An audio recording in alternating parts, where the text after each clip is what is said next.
Subscribe करिए हमारे channel target UP TET CTET को और बेल आइकन को दबाइए। हेलो फ्रेंड्स, मैं रेनू स्वागत करती हूँ आप सभी भावी अध्यापक एवं अध्यापिकाओं का आपके अपने channel target UP TET CTET में। दोस्तों, आपके सारे के सारे विषयों का सलूशन हमने करवा दिया है। आपको 7 के 7 विषयों के सलूशन मिल जाएंगे और ये 8वां आपका है ही 8वां पेपर शांति शिक्षा एवं सतत विकास। तो इसके प्रश्नों को तो यहाँ पर आप देखने ही वाले हो। चलिए स्टार्ट करते हैं क्वेश्चन नंबर 1 से। मानवाधिकार दिवस कब मनाया जाता है? ऑलरेडी मैंने आपको पढ़ाया था। तो मानवाधिकार दिवस मनाते हैं हम हर साल 10 दिसंबर को। अंतरराष्ट्रीय मानवाधिकार दिवस है ये। क्वेश्चन नंबर 2 पे आते हैं। संयुक्त राष्ट्र संघ की स्थापना, ये मैंने कहा था आप लोगों से, ये बहुत इंपॉर्टेंट प्रश्न है। आप देखिए एग्जाम में पूछ भी लिया है। तो 24 अक्टूबर 1945 को संयुक्त राष्ट्र संघ की स्थापना हुई थी और इसी दिन को हम क्या मनाते हैं? संयुक्त राष्ट्र संघ दिवस के रूप में भी मनाते हैं। क्वेश्चन नंबर 3 पे आते हैं। प्रतिगमन का क्या अर्थ है? ठीक है, नियत व्यवहार को अपनाना, पूर्व व्यवहार को अपनाना, उपयुक्त दोनों या इनमें से कोई नहीं। तो राइट आंसर है पूर्व व्यवहार को अपनाना, ऑप्शन 2 सही हो जाएगा। क्वेश्चन नंबर 4 पे आते हैं। भावात्मक एकता समिति के अध्यक्ष कौन थे? तो राइट आंसर हो जाएगा डॉक्टर संपूर्णानंद।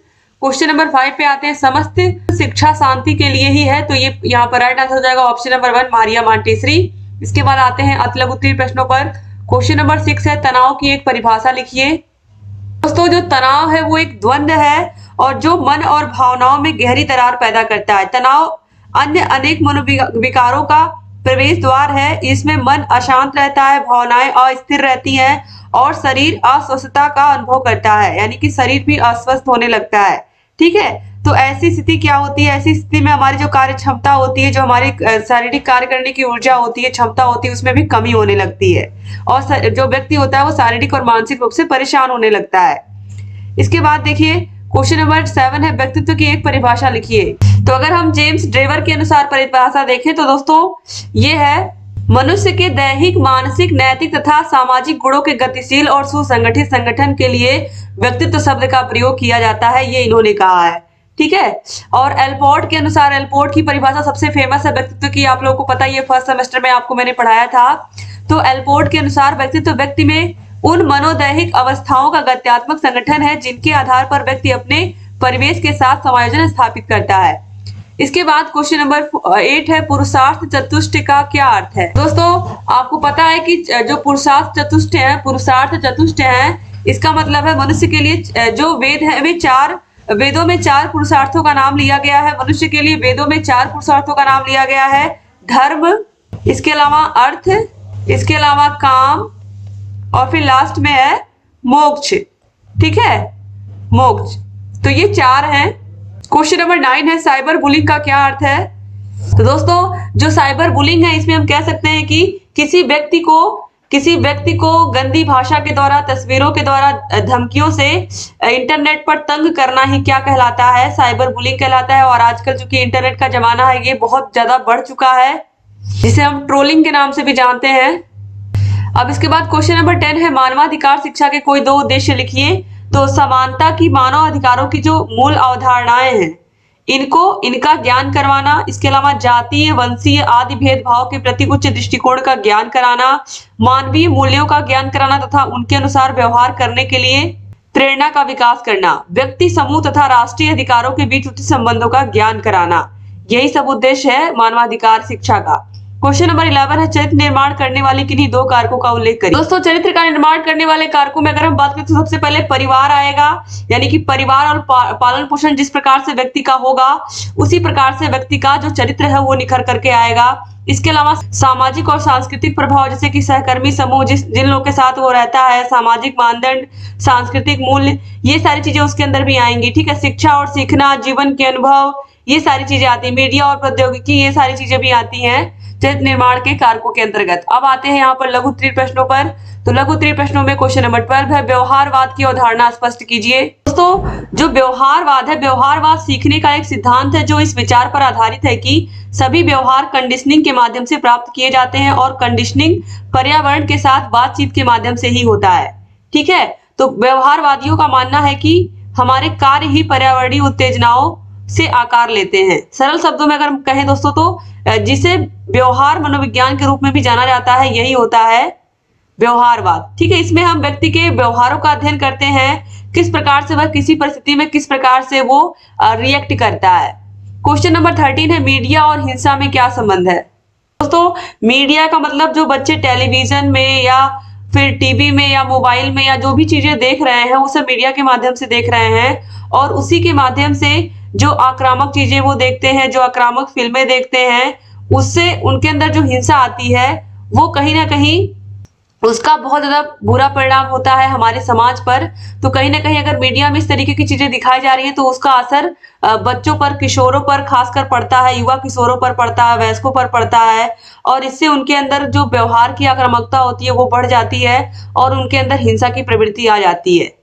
इसके बाद क्वेश्चन नंबर 14 है, व्यक्तित्व की 5 विशेषताएं। तो आपको शांति शिक्षा में व्यक्तित्व के 5 प्रमुख गुण बताए गए हैं या विशेषताएं बताई गई है, तो आपको पता होगा। सबसे पहला खुलापन, दूसरा है चैतन्यता, तीसरा है बहिर्मुखता, चौथा है सहमति जन्यता और पांचवा है स्नायु विकृति। ठीक है, क्वेश्चन नंबर 15 पे आते हैं, मीडिया का महत्व स्पष्ट करिए दोस्तों। तो मीडिया, आप लोगों को पता है कि मीडिया के माध्यम से ही आज हमें बहुत सारी चीजें, जानकारियां मिलती हैं, हमारे आसपास क्या चीजें घटित हो रही है ये सब मीडिया से पता चलता है, देश विदेश के बारे में और भी हमें चीजें मीडिया से ही पता चलती है। तो कहीं ना कहीं इसका आज हमारे जीवन में बहुत महत्व है। क्वेश्चन नंबर 16 है, नीति मीमांसा के प्रमुख सिद्धांत बताइए। दोस्तों, ये नीति मीमांसा जो है ये हिंदुओं के 6 दर्शनों में से एक है, जिसमें वेद के यज्ञ परक वचनों की व्याख्या बड़े विचार के साथ की गई है। इसके प्रणेता जो है वो है जैमिनी। दोस्तों, भारतीय दर्शन के अनुसार जो मीमांसा है इसके 2 प्रकार होते हैं। पहला है पूर्व मीमांसा और दूसरा है उत्तर मीमांसा। तो पूर्व मीमांसा के अनुसार गृहस्थ जीवन जीते हुए कर्म को किस प्रकार करें ये बताया गया है। ठीक है, और जो उत्तर मीमांसा है इसमें वैराग्य, संन्यास जीवन को कैसे धारण करें और उसके लिए कर्म किस प्रकार से करें ये बताया गया है।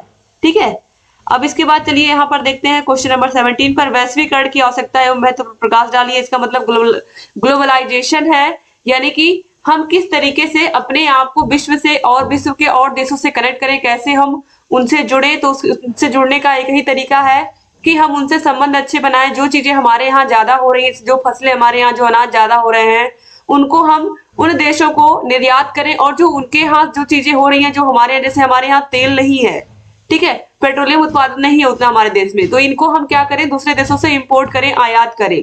तो इस तरीके से जो संबंध है हमारा, वो इस तरीके से जब हम लेन देन आपस में रखेंगे, आपस में जब कोई जरूरत पड़ेगी किसी और देश को, तो वहां पर जाकर के उसकी हम मदद करेंगे। तो इस तरीके से क्या होगा, एक यहाँ पर वैश्वीकरण एक तरीके से स्थापित होगा, और इस तरीके से इसकी आवश्यकता भी है आज के समय में, क्योंकि सभी लोगों को मिलजुल कर रहना बहुत जरूरी है, क्योंकि सभी देशों के पास सारे संसाधन नहीं उपलब्ध हैं। क्वेश्चन नंबर 18 है, सामाजिकरण के प्रमुख अभिकरण बताइए। तो दोस्तों, बच्चों के अंदर सामाजिकरण कहाँ से आता है, तो अगर हम बात करें परिवार, पास पड़ोस, क्रीड़ा यानी कि खेल का मैदान, स्कूल, ठीक है, धार्मिक स्थान या सांस्कृतिक संस्थाएं, इन सभी जगहों पर बच्चों को कुछ ना कुछ सामाजिक सीख मिलती है, और इस आधार पर हम कह सकते हैं कि बच्चों के अंदर सामाजिक गुणों का भी विकास होता है और मानव एक सामाजिक प्राणी बन सकता है। अगर हम केवल घर पर ही रहेंगे, अपने में ही मस्त रहेंगे, तो हम नहीं सीख पाएंगे सामाजिकता। इसके लिए हमें बाहर निकलना पड़ेगा, लोगों से बातचीत करनी पड़ेगी और अपनी समाज में अपना एक स्थान बनाना पड़ेगा। तो इस तरीके से यहाँ पर सारे प्रश्नों को हमने कर लिया। उम्मीद करती हूँ क्लास आपको अच्छी लगी होगी। सारे के सारे विषयों के आप आंसर्स को मिला लीजिए, और अगर चैनल को सब्सक्राइब नहीं किया अभी तक तो प्लीज चैनल को सब्सक्राइब कर लीजिए। तो 4th सेमेस्टर यहाँ पर आपका द एंड होता है। उम्मीद करती हूँ, ईश्वर से यही प्रार्थना कि आप में से सारे के सारे प्रशिक्षु अच्छे नंबरों से पास हो जाएं। और अब कोई टेंशन बहुत ज्यादा है नहीं, क्योंकि अब आपको पता है कि अभी फिलहाल जो वैकेंसीज आएंगी उसमें आपकी जो मेरिट है वो मेरिट अब नहीं ली जाएगी, यानी कि आपके डीएलएड के नंबर नहीं जुड़ेंगे। तो उसके लिए आप बिल्कुल परेशान मत होइएगा कि आपके कुछ पेपर्स अच्छे नहीं हुए, तो उससे कोई फर्क नहीं पड़ने वाला, क्योंकि अब आपके हाई स्कूल, इंटरमीडिएट, ग्रेजुएशन या फिर आपके डीएलएड के मार्क्स अब जुड़ने वाले नहीं है। भर्ती आएगी तो सारे के सारे जो नंबर हैं वो आपको पता है लिखित परीक्षा के आधार पर ही जोड़े जाएंगे। तो इसलिए बिल्कुल परेशान होने की जरूरत नहीं है। आपका 4th सेमेस्टर अच्छे से निकल जाए, अच्छे नंबरों से आप पास हो जाएं, और अपना आगे का भविष्य देखिए। डीएलएड के बाद अब आपको क्या करना है, आपको कैसे सीटेट की तैयारी करनी है, कैसे यूपी टेट की, कैसे सुपर टेट की, ये सारी चीजें मैं आपको गाइड करूंगी। आप target UP TET CTET channel से जुड़े रहिए, रेनू मैम से जुड़े रहिए। लगातार मैं आपको अपडेट देती रहूंगी, और सारी जानकारियां भी शिक्षक भर्ती से रिलेटेड भी मैं देती रहती हूँ और आगे भी देती रहूंगी, ताकि आपकी सारी की सारी तैयारी अच्छे से हो पाए और आप जो सपना देख रहे हो शिक्षक बनने का, वो सपना आपका पूरा हो पाए। तो चैनल से बने रहिए और इस वीडियो को जरूर शेयर कर दीजिएगा अपने कॉलेज फ्रेंड्स को। Thank you so much. Description box को चेक कर लीजिएगा, सारे क्लासेस की आपको लिंक मिल जाएंगी। यूपी टेट सुपर टेट की तैयारी कैसे करें, कौन सी किताबें लें, ये सब आपको हमारे channel target UP TET CTET पर मिल जाएंगी। मैंने खुद बनाई है ये सारी वीडियोस, तो आप देख सकते हैं। और आप सभी को पता है कि मैं खुद एक प्राइमरी टीचर हूं, तो मैं कोशिश यही करती हूँ कि आपको जितनी हो सके वो उतनी अच्छी से अच्छी जानकारी दूं, ऑथेंटिक दूं, सही दूं, ताकि आप लोग के अंदर जो कॉन्फिडेंस है वो बना रहे और आप लोग अपनी मंजिल को जरूर प्राप्त करें। जय हिंद दोस्तों।